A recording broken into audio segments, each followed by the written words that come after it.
अस्सलामुअलैकुम, कैसे हैं आप सब लोग। उम्मीद करती हूँ सब ठीक होंगे। वीडियो पसंद आएगी तो वीडियो को लाइक कर दीजिएगा। चैनल पे न्यू है तो चैनल को सब्सक्राइब कर दीजिएगा।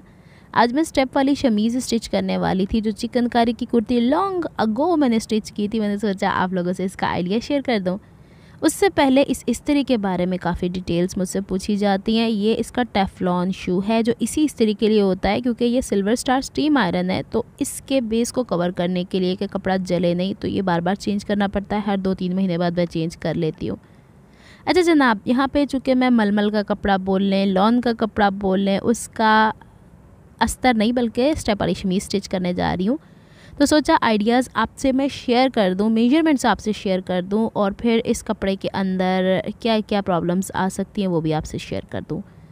वैसे स्टिच हुई जो शमीज़ें होती हैं ना स्टेप वाली, वो काली, सफ़ेद और लाल रंग की मैंने सदर बोरी बाज़ार में देखी थी, लेकिन जब मैं लेने गई तो उनके पास स्टिच्ड अवेलेबल नहीं थी।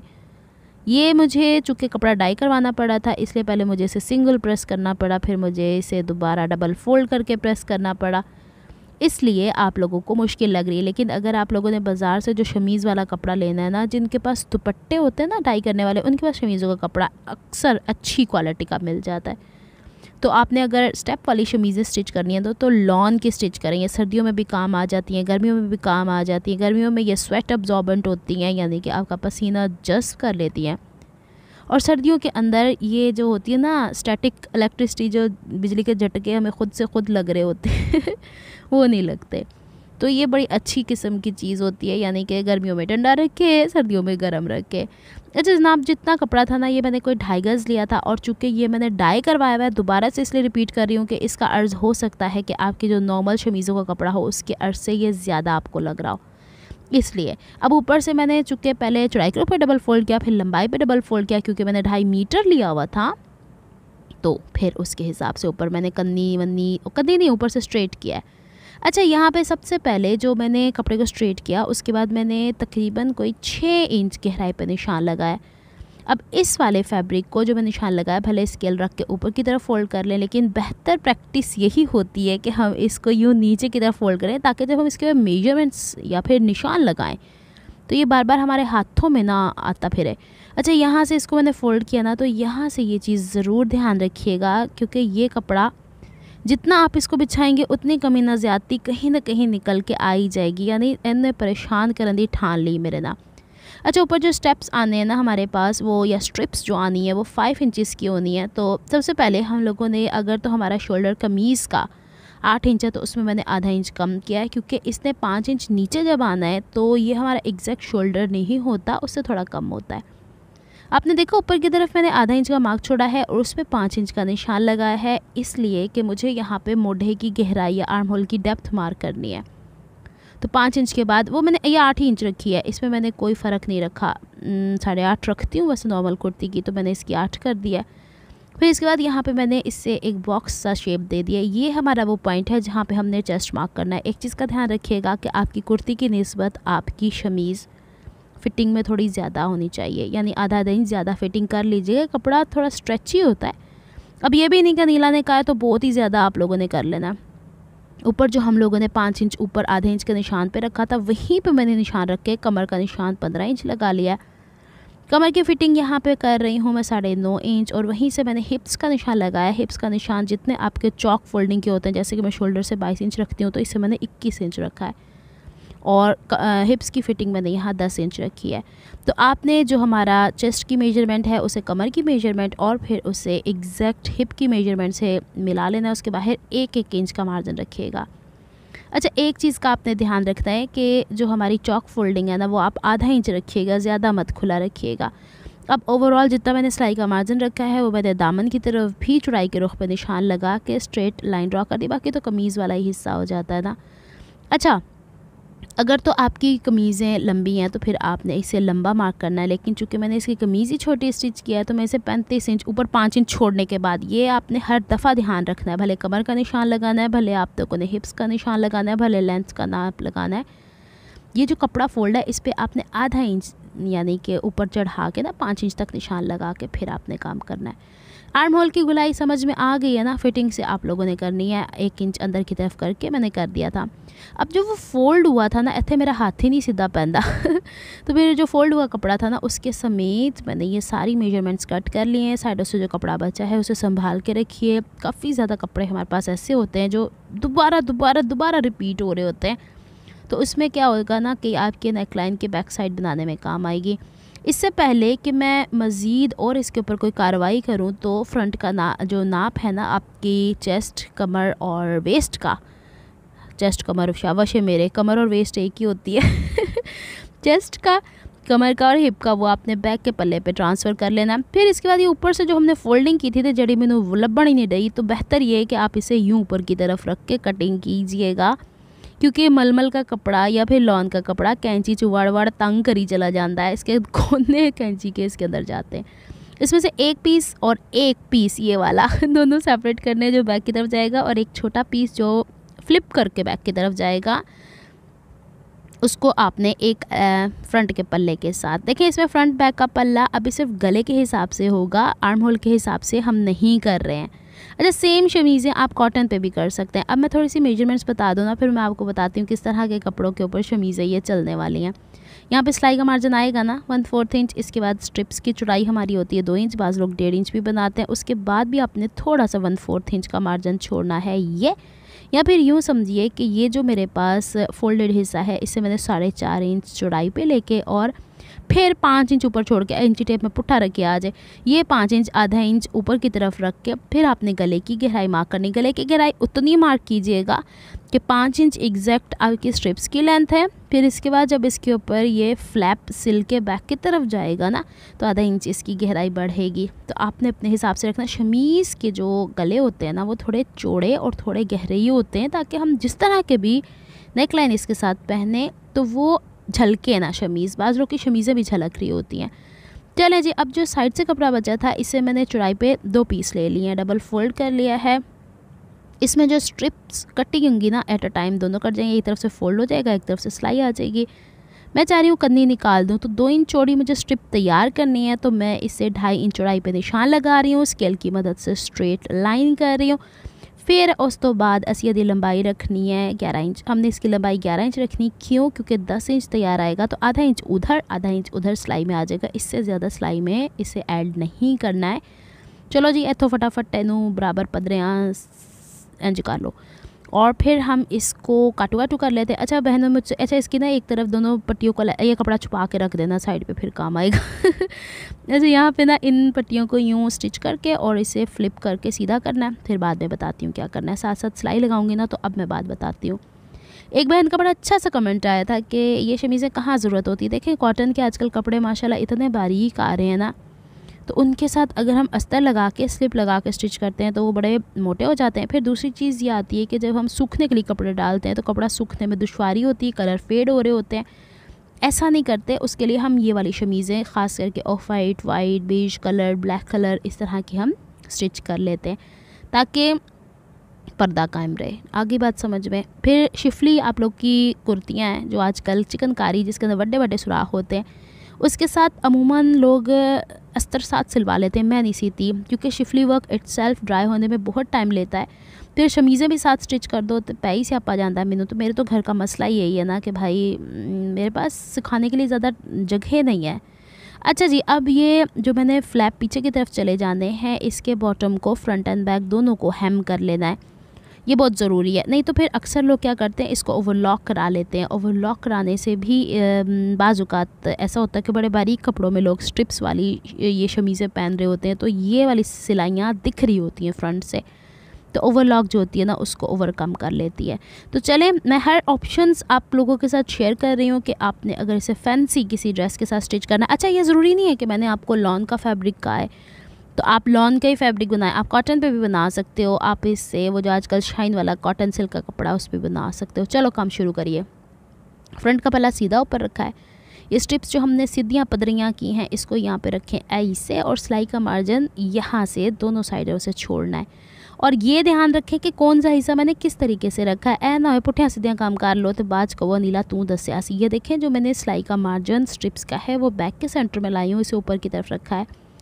यहाँ पे दिखा रही हूँ ये उल्टी साइड है, उस फ्लैप की जो बैक की तरफ चले जाना है। इसको एग्जैक्ट जिस हिसाब से हमने काटू किया उसी हिसाब से फ्रंट के पल्ले के ऊपर बिछा देना है और होना यदि सिलाई करनी है कितों लैके कितने तक ए वेख लवो, यहाँ से गोल डिंग डोंग फिश। फिर इस तरीके से आप जब इसको फिंगर प्रेस करते हो ना तो इजीली आपको समझ में आ जाता है कितने हिस्से में पट्टी है। गलती हो गई थी मुझसे भी, मैं भी सी छड़िया सी बात उधेड़ के सीधा किया है।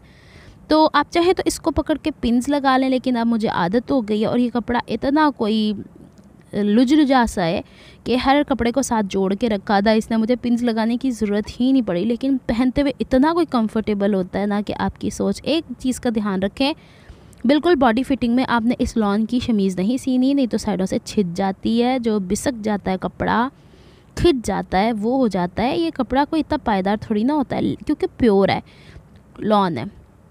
अच्छा जी, अब हम इसको छेती से यहाँ से सिलाइयाँ कर लेते हैं। और जब हम सिलाइयाँ करेंगे तो जो उरेपन है वहाँ पे हमने छोटे छोटे वी कट्स लगाने और इसको पलट लेना है।